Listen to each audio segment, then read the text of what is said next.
I know I'm not the first person to wonder why Katara didn't use the Spirit Oasis water to save Jet after she realized her normal healing abilities wouldn't be enough. You could chalk it up to the stress of the moment making her forget about it, maybe make an argument about her conflicted feelings about Jet, or even just say the writers forgot she had it at the time, but if you ask me, I would say that it's because Katara could not have used the spirit water to save Jet without completely redirecting the narrative of the show. And I don't mean because Aang would have died. So if you're a Jet fan like me, settle in, and I hope you'll enjoy this slightly indulgent exploration into the question, what would have happened if Jet had lived?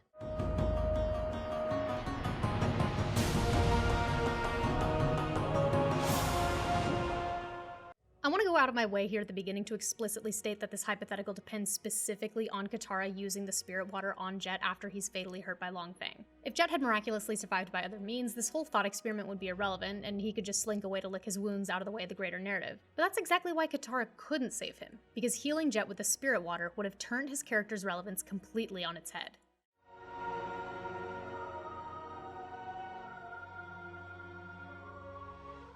To set the scene, we need to go all the way back to Season 1 when the Spirit Oasis was first introduced. Aang travels to the spirit world in order to determine the mortal forms of the ocean and moon spirits, leaving primarily Katara to guard his body. This is not Aang's first foray into the spirit world, but it is a journey defined by its introduction to Tui and La, the push and pull of the moon and the tides, and on a greater scale, the significance of maintaining balance between all the complementary and opposing forces of the universe. This is perhaps one of the most significant themes that we find throughout the entirety of Avatar, a theme that largely impacts the three main characters who appear at the Oasis during Aang's meditation. Katara spends a lot of her time in the Northern Water Tribe grappling with the societal norms that divide men and women in their culture, but she's ultimately able to balance both offensive waterbending and healing, which plays no small part in her becoming one of the most powerful waterbenders of all time. Aang's and Zuko's journeys are more on the side of spiritual, with Aang obviously being the poster boy for maintaining balance between the mortal and spirit worlds, the four elements, the four nations, and ultimately finding himself on the path to letting go of all earthly attachments while still being alive. Zuko's battle exists primarily within himself, as he strives to balance his past with his future, his idealized destiny with what he actually wants, and what's expected of him as the Prince of the Fire Nation with his true values.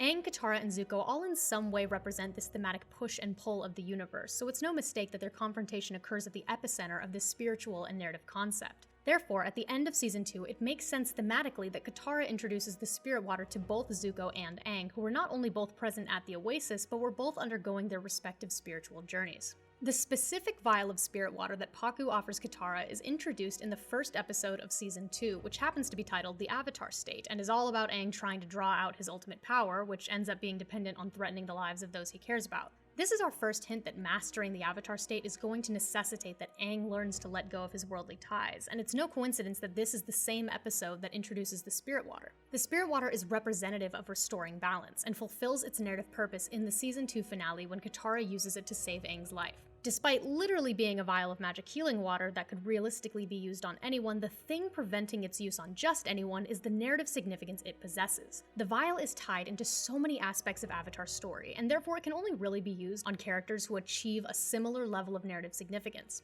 Zuko was offered the water at a pivotal point in both his personal journey and his relationship with Katara. If he'd accepted, that would have completely rewritten his inner battle, to say nothing of the very literal battle that happens between him, Azula, and the gang afterwards. It makes sense that Aang is the one the vial is used on, because he's able to complete his spiritual journey without depending on the spirit water to change his worldly perspective, and so the water is able to save his life without acting as a prop to carry the plot. To summarize, the vial is connected to the finales of both Seasons 1 and 2, to the development of at least 3 main characters, to the largest spiritual events in the story, and to one of the most prevalent themes in Avatar: The Last Airbender. Whoever the vial is used on is therefore going to be consequently involved with all of this.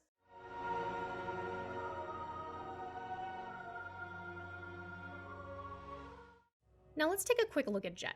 I won't dive into my every in-depth opinion on him because I already spent like 24 minutes doing that in my last video, but suffice it to say he's a deeply impactful character for a guy who only shows up in 5 episodes. His main purpose is to introduce nuance into the initially black and white Fire Nation bad, everyone else good idea that we start the story with, and he continues to represent even deeper nuance upon his return in Season 2. Like Zuko, he's a character struggling with the mistakes of his past, and he's looking to build a new future by escaping the war, in a turn of events that plays like a cautionary tale for what might become of Zuko if he can't let go of his obsession with the Avatar, Jet's obsession with the Fire Nation ends with him killed not by the villains he believed were there, but by the puppeteer leader of his own nation. In this way, Jet is a self-contained narrative that begins and ends in tragedy, and he primarily exists as a character foil rather than as a thematic device. Only ever again mentioned once by Aang, who points out that Katara's thirst for vengeance is reminiscent of the self-destructive obsession that killed him. Though it pains me to say it, Jet fulfills his purpose by dying, and so it would have been very confusing for him to be miraculously healed at the last second. Using the spirit water on Jet would have irreversibly fused his character to the greater narrative of Avatar in a way that would completely alter his development and the progression of the story. Instead of existing as a sort of one-off allegory, he would be suddenly tied into some of the largest themes and events of the story. His character would become epitomic of all the things that the spirit water is associated with, primarily the idea of balance, which is historically the opposite of what he represents. The spirit water had to be used on Aang, because Aang exists to restore balance. Using the spirit water on Jet would have meant that Jet becomes the thing that restores balance. But in the real world, people don't act on narrative significance. If Katara was a real person and it had occurred to her to use the spirit water, I'm confident saying she probably would have, so what then?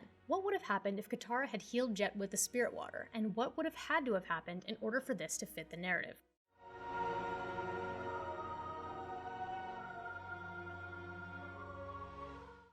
Alright, now that the meta's out of the way, it's time for the fun part. Because writing another 200,000 word fanfiction is kind of out of range for me right now, I'm going to perform this writing exercise on camera for all of you. Understanding that surviving via spirit water would have meant that Jet is now deeply entrenched in Avatar's main themes, I'm going to move forward and present to you all my hypothetical alternative universe in which this was the case. To start, Jet will need a proper redemption arc. Now, a friend of mine was listening to me rant about this and pointed out that part of Jet's success as a character is that he isn't really redeemed. Shout out Jason. In a story where all characters are shaped by war, Jet is a testament to the unforgiving and unapologetic face of it. He is consumed by enmity because this enmity has consumed him. His death was vague because the network wouldn't allow the writers to show a child dying on screen, but that's what happened, and it's supposed to be horrific because war is horrific, and Jet has always existed to remind us of that. I agree that giving him a redemption arc interferes with this purpose, but not giving him one had he lived in this specific scenario would have in turn interfered with the show's greater overarching themes about balance and achieving peace through nonviolent resolution. But what would that redemption arc look like for a character that's already technically on the right side of the war? Well, on top of needing this redemption arc, Jet will also become one of the most pivotal characters in the show just by merit of being forcibly tied to all the aforementioned things that the spirit water represents. Forget the horrors of war. Jet's new purpose is to act as Avatar Light, finding balance within himself and the gang and somehow supporting Aang's spiritual journey, which is thus far way above his narrative pay grade. He can't do any of this if he never faces his past and overcomes his obsession with the Fire Nation, so that's step one. Step two is finding a way to fit him in as at least part of Aang's spiritual and ideological support, but I'm banking on that kind of happening gradually rather than as some big event. Though of course step 3 is going to be about giving him some kind of resolution, which may necessitate a large event anyway. Katara saves Jet with the spirit water. Awesome. Everyone's happy, me especially, and everyone leaves Lake Laogai together to warn the Earth King. Long Feng is overthrown and everyone separates to take care of their own shopping lists. I imagine the freedom fighters would decide that because the city is now officially safe, they separate from the gang with the intent of retiring from the fight for good inside the walls of Ba Sing Se. Ultimately, we just have to get the freedom fighters down in the catacombs with the others for the final battle, and this can happen in a few ways. The how doesn't matter as much as the when Jet gets into the catacombs, because the way I see it, he's either down there during the heart-to-heart between Zuko and Katara, or he shows up later with everyone else. I'm kind of torn on this part because Katara doesn't have the spirit water to offer to Zuko anymore, and Jet is kind of our new stand-in for the vial, but I really don't see how him being present would contribute positively in any way. Putting him, Katara, and Zuko in a room alone together at this point isn't really conducive to any kind of productive conversation, unless like Smellerby and Longshot are there to knock Jet out and drag him away while the other two have their talk, or if Jet is content to just kind of fume incredulously in the background while Katara tries to see the good in everyone. I don't know, maybe that could work. Maybe Jet's like just raw and humiliated enough to stand down if Katara yells at him about being a hypocrite, and Zuko's like just on the brink of turning good enough to be docile about it. But I don't know, there's also the fact that Jet doesn't know who Zuko is yet, so that reveal would probably blow up in his face and drive him crazy, which again, doesn't leave a ton of room for the important "our moms died" conversation. Unless, I don't know, maybe Jet wants to talk about his mom too. Anyways, I'm getting a little lost in this sauce, but the point is Jet has to be there for the final battle because this is where all of those themes introduced alongside the spirit water and all the characters involved with those themes will come together for the season 2 finale. And as we know, this is the finale where Aang dies and is revived with the spirit water, so what are we going to do without the spirit water to save him?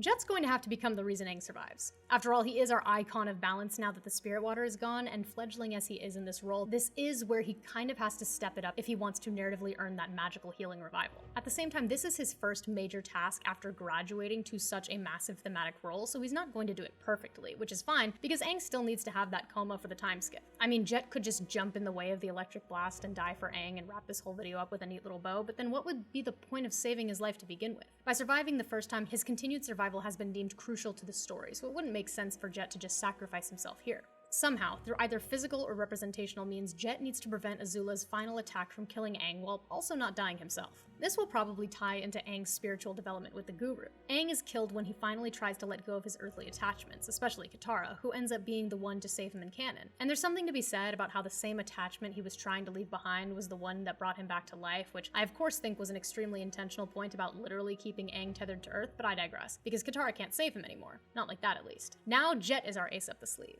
Jet is Aang's new earthly tether. Happy Pride Month, everyone! I love Jet. I'm joking, but also not entirely. Jet does need to become emblematic of some sort of earthly tie, and I think for him specifically, it would take the shape of his obsession with the Fire Nation. It's the one thing he can't let go of, and because of this, it's the one thing that prevents him from finding peace. Similarly, Aang's love for Katara is the one thing he can't let go of, and so it's the one thing that prevents him from achieving the Avatar state. I think Aang and Jet will need to become reflective of each other in this regard, and I think in supporting Jet through letting go of his hatred, Aang will be able to learn to let go of Katara. It would take some external intervention for Aang to be able to equate the two, because he won't want to see his love in any way similar to Jet's obsessive hate, but this is where that theme of balance comes back in. If love and hate are opposite, then in keeping with our established themes, they are only two faces of one greater energy. Jet will find balance when he can let go of his hatred. Aang will find balance when he can let go of his love. I think that's fairly in keeping with the Guru's journey without going too far off base. Now that Jet's personal arc has become about overcoming his ingrained hatred for the Fire Nation to find balance within himself, Zuko's betrayal in the catacombs is going to act as a brutal setback, but also as a compelling diving board to propel us into the rest of this inner battle. Zuko's betrayal is going to validate everything that Jet believes about the Fire Nation, that no matter how hard they try to be good, that no matter what you do or say to them, the Fire Nation are inherently destructive and will always hurt you in the end. On top of that, it's going to confirm that his paranoia about Iroh and Zuko was correct the whole time, which will make it harder for other characters to get through to him in the future when he inevitably becomes paranoid or obsessive again. Jet is being sent right back to the starting line immediately after a hard-won lesson about the evil that his own nation is capable of, but that's what's going to make for such a juicy character arc in Season 3. Now that he's learned the Earth Kingdom is equally capable of evil, it's time to set him up to realize that the Fire Nation is equally capable of good.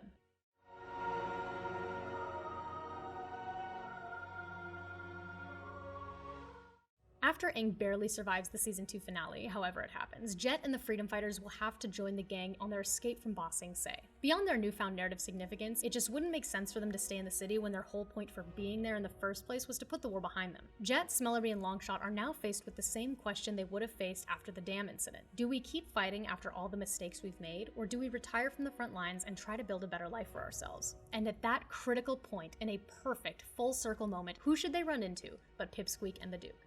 It's like this B-plot writes itself. While Jet, Smellery, and Longshot are agonizing over what to do next, Pipsqueak and the Duke arrive and join up with the Resistance. All of this will have to happen off camera since we don't jump back into the show until Aang wakes up, but we'd still be able to indicate that there are major tensions between the two groups of freedom fighters. We could touch on whatever fallout happened after the dam, why certain people went with Jet while others didn't, and maybe even find out what became of Sneers if we're lucky. As a side note, I think squeezing his particular situation back into the story would be a great way to push Jet towards redemption, but I can't really think of a way to weave it into the plot without completely sidetracking everything, so rip Sneers, I always loved you, you will be missed. Most notably, Pipsqueak and the Duke's arrival would force Jet to reflect on his own failures all over again. This occurs at the perfect moment for Jet, who at this point has been thrust back into the fight with the Fire Nation right after a pretty formative near-death experience at the hands of his own government. I imagine he's desperate to jump back into the fight because his takeaway is that there really is no one else who's going to step up and stop the Fire Nation. By being faced with the people whose trust he lost absolutely, to the point that after years of depending on his leadership they would go their own way, Jet will be reminded that he's done cruel things too. He has made mistakes that there was no coming back from. Remembering this will be the first crucial stepping stone for reforming his traumatized worldview and teaching him that the Fire Nation is capable of good. However, in the interest of Jet moving forward, he kind of has to let go of this leadership role. He might want Pipsqueak and the Duke to rejoin the Freedom Fighters, but I think it's important that they stand their ground and don't decide to follow him again, because there need to be lasting consequences to Jet's actions in order for him to be able to change. I love Jet, but self-reflection is not one of his strong suits, so a lot of his self-actualization is going to depend depend on prompting from external sources. Their time spent on the boat needs to end with Jet dedicating himself to following Aang rather than rejoining the fight as a freedom fighter. I think Smellerbee and Longshot will also play an important role in this shift because they've been his most loyal retainer since day one, and in order for Jet to step down from his position as their leader, they also need to stop seeing him as one. But they can't just cut him off completely and take off with Pipsqueak and the Duke, because that seems a bit out of character for the people who have stayed the most loyal to him, and also because they need to be present in order to reinforce this abolition of the hierarchy. For Jet's development to proceed, he needs to become a loyal retainer himself, and that's why when Aang runs off and his friends go to find him, Jet, Smellerbee, and Longshot need to be on that bison too. Sorry Appa, I know it's getting a bit crowded, but we're just going to have to suspend our disbelief a little here.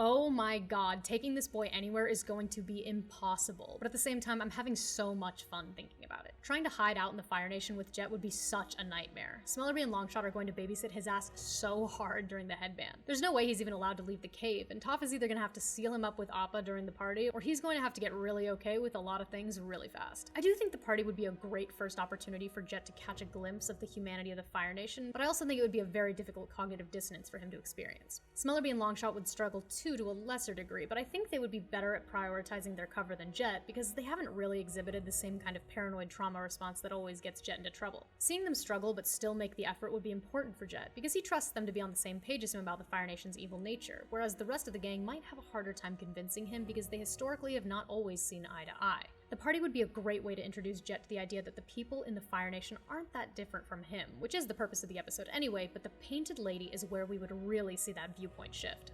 I'm picturing the gang pulling up to the river town. It's miserable, everything's polluted, and Jet's like, what do you expect? It's the Fire Nation. They destroy everything they touch. They get to town, he gets a lecture about keeping his cool, and he is just sweating, trying not to go off on these starving locals. He is the world's shortest fuse, and everyone in that town is just a spark primed to set him off, because how dare these people have it so hard when their nation is the one perpetuating violence? But then, with Katara, there's that kid who shows up asking for food, and he witnesses the exchange, and that's the moment when he suddenly relates this starving, innocent child to the kids in the Earth Kingdom that he used to look after, and it's like a paradigm shift. Suddenly, Jet is torn between his hatred for the Fire Nation and his lifetime of protective instincts. The fundamental sense of justice that drives everything Jet does is now in turmoil because even though these people are Fire Nation, a lot of them are also just kids. And unlike when he had Longshot blow the dam in Gaipan, he has to look these people in the face while he justifies their suffering to himself. And let's not forget, he's come a long way since Gaipan. He's not about attacking the innocent anymore, but until now he hasn't been able to separate the idea of being Fire Nation with being guilty, and this is where we are finally going to get our foot in the door showing Jet that there are innocent people in the Fire Nation too.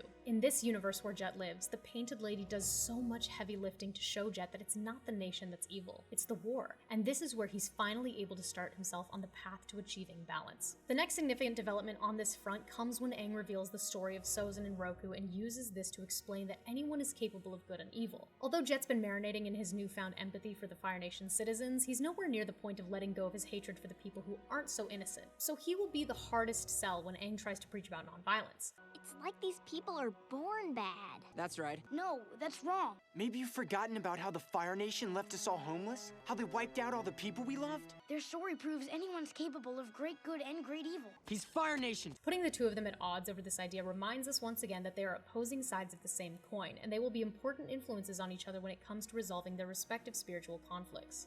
The runaway would be so fun with the freedom fighters, and that's really all I have to say about that. But the puppet master? Oh my god, don't even get me started. Hama and Jet being proposed as foils for each other would be so epic because we're right at the point where Jet is starting to see the average Fire Nation citizen as a victim of the war just like he was, and Hama is making all of his season 1 mistakes. Like I said earlier, Jet really needs external forces to push him in the direction of change, and Hama is the perfect catalyst to force him to consciously recognize that he is not only empathetic to the victims within the Fire Nation, but also that he needs to actively prevent their suffering where he is able, even if the person causing that suffering is someone to whom he fundamentally relates. Jet sees his past self in Hama, and he realizes that he can never go back to being that person again.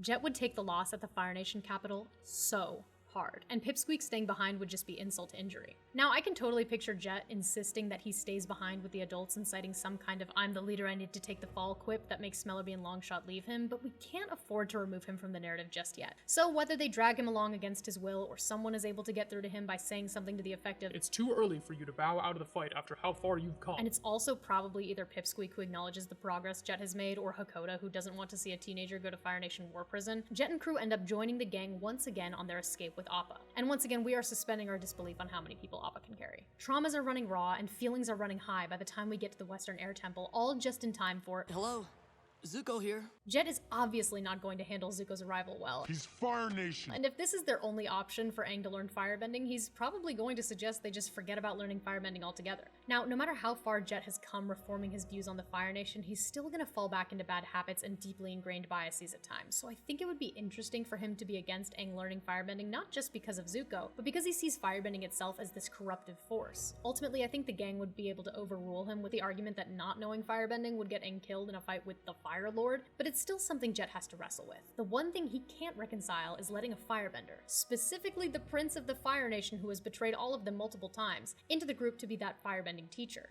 But who else also personally struggles with letting Zuko join the gang?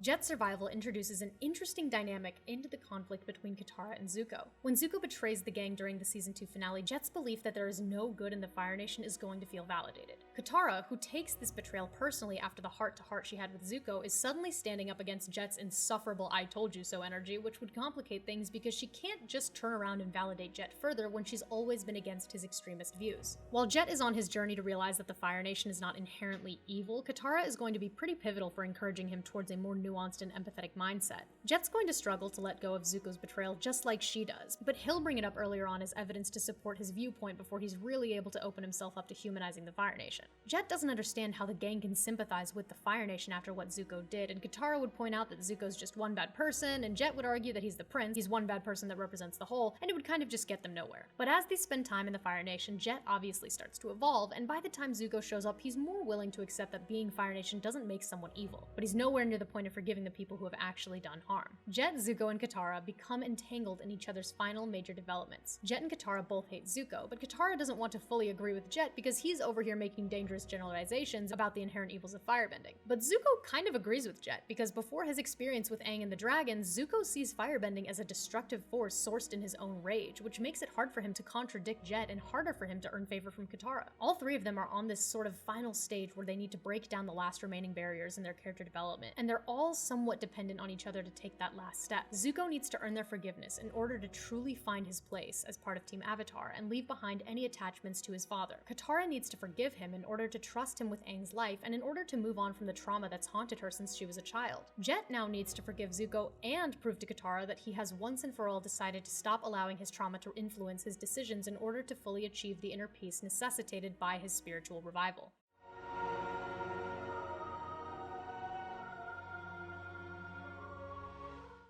Zuko's trademark life-changing field trips are a bounty of opportunity for showing Jet that Zuko is serious about redeeming himself, but I'm really reluctant to just shoehorn him into each scenario, especially because Jet would be such a hostile presence throughout these formative events. It would go a long way to show Jet that firebending isn't innately evil if he tagged along for the whole dancing dragons bit, but short of acting as Aang's paranoid bodyguard, I can't really picture him willingly spending time around Zuko on a trip that's designed to teach Aang the secret of firebending. If Jet joins Zuko and Sokka on their trip to the Boiling Rock, he's a great asset for a breakout, and he gets to see Zuko willingly endanger himself and commit treason for no other reason than to help Sokka save people he cares about, which gets us closer to him forgiving Zuko, but it's hard for me to believe that Sokka or Zuko would think it's a good idea to bring Jet, of all people, along to a Fire Nation prison. Then of course we have the Southern Raiders, and as much as I think Jet would be thrilled to go on a vengeance trip to help Katara get even with the people who killed her mom, and as beneficial as I think it would be for Jet to then watch her not go through with killing her mom's murderer, I again just kind of have a hard time picturing anyone inviting him. Katara, you sound like Jet. What? Jet attacked the innocent innocent. This man,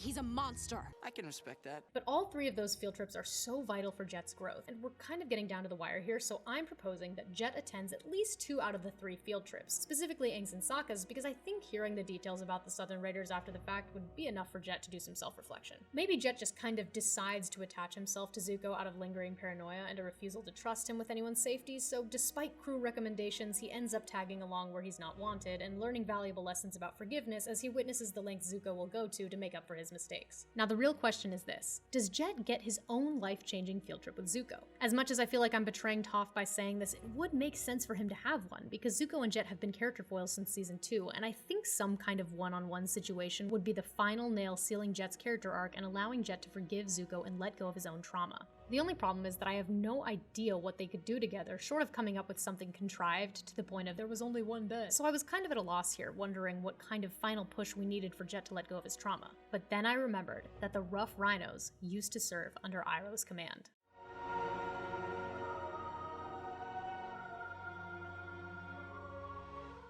About 4 years before Iroh stepped down from the military, the Rough Rhinos, who served under Iroh's command, attacked Jet's village and set him on a tragic path for vengeance. Now, I don't think Iroh was there for the attack, so I don't think Jet was ever able to connect the Iroh he met with the person who ruined his life. But if we really want to dig down into the very root of Jet's trauma in order for him to let go of his hatred, then coming face to face with the person who invoked that attack may be the final test of his growth. Honestly, I don't think even this version of Jet is equipped to handle that confrontation, but we've established that his narrative direction since being healed with the spirit water is all about finding balance, and we've also established that this can only be done if he learns to let go of his hatred, so something has to happen. If Jet goes on a life-changing field trip with Zuko, this is what he will have to confront, but it has to be done so deliberately. If Jet faces off with the Rough Rhinos, I don't see any way that he doesn't try to kill them, and that would mean he fails to fundamentally change from who he was back in season 1, and all of the progress he's made since being revived would be moot, and then he would be killed off to preserve the narrative anyway, because we can't have one of our pivotal characters in a story about how violence begets violence, achieving peace by begetting more violence. So I don't think he can face the Rough Rhinos, but I do think he could face Iroh. The way this happens may not even be a true confrontation between them. It doesn't really make sense for Jet to meet Iroh, trauma dump about the Rough Rhinos, and then for Iroh to be like, oh yeah, my bad, that was me, sorry. Because I think that would be kind of contrived, and also because I think Iroh just generally has more tact than to throw off the purpose of a war meeting by invoking Jet's trauma sleeper agent. But that doesn't mean we can't have some kind of at least symbolic resolution between them. So I think Jet's life-changing field trip with Zuko ends up turning into more of a life-changing field trip with Iroh. When Zuko decides to track down Iroh before the final battle, Jet's probably going to put together Iroh's true identity as the once crowned prince of the Fire Nation, and this will be the first blow since Zuko's reveal that will truly test him. That is, of course, if Jet doesn't wonder what became of Mushi sooner.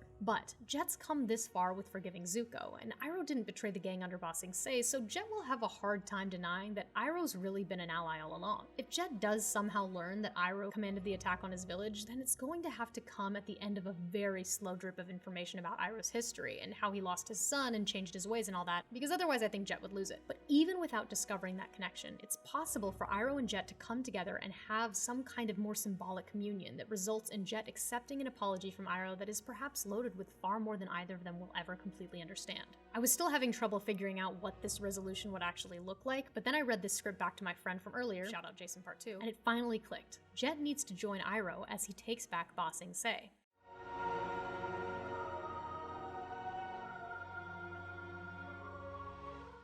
I was originally having trouble finding a place to put Jet during the final battle because the 3 main groups don't really leave much room for him to do anything specifically meaningful to his own character development, and as much as I would have loved to find a way for Jet to act as a more spiritual counterpart to Aang here at the end, it would honestly be so silly for him to be trying to keep up during the fight with Ozai. But then maybe they don't have to be involved in the same fight to reflect each other. Aang is off finding a way to end the war without killing the Fire Lord. Jet probably has no qualms about killing someone from the Fire Nation, but ultimately chooses not to kill Iroh and teams up with him instead. 2 people with very different values who come to the same conclusion in the end, that more bloodshed won't end the war. I think Jet joining Iroh to take back Ba Sing Se would be the perfect resolution to his redemption arc. He's finally able to set aside his obsession for the greater good, a greater good that he originally believed his obsession was contributing to. Instead of destroying a village full of innocent people to be rid of the Fire Nation, Jet teams up with the ex-prince of the Fire Nation who commanded the attack on his own village in order to save his entire country. Whether he knows about the part Iroh played in his trauma or not, this is the perfect full circle moment to wrap up Jet's story with. As far as Smellerby and Longshot go, I'm kind of torn on whether to keep them around for the finale. On the one hand, it would be nice to keep them around so they can stand on their own a bit and show us directly how Jet evolves after he stops trying to play leader, and I think that they've always been an important part of Jet's motivation, so it would be good to see the three of them team up together during the final battle. They're representative of Jet's conscience, so I think they would only be a beneficial presence supporting him through the great final confrontation with his trauma that comes when he meets Iroh. That said, I could also see them not being around as a step in the right direction for Jet leaving his past behind. If they ended up taking off with the Duke on the stolen airship while everyone was trying to escape Azula, I could just as easily see Jet deciding he was more needed by Aang than his freedom fighters and choosing to part ways. Smellerby could get her promotion and lead the remaining freedom fighters into battle alongside Hakoda and friends, and Jet could finally close that chapter of his life.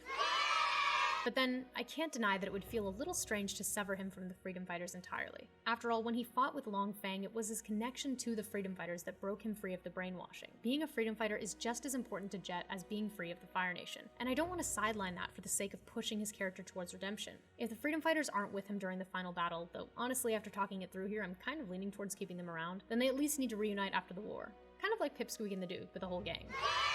Minus Sneers. So, Jet joins Iroh and completes his redemption arc. Team Avatar wins, Ozai loses his bending, and everyone lives happily ever after.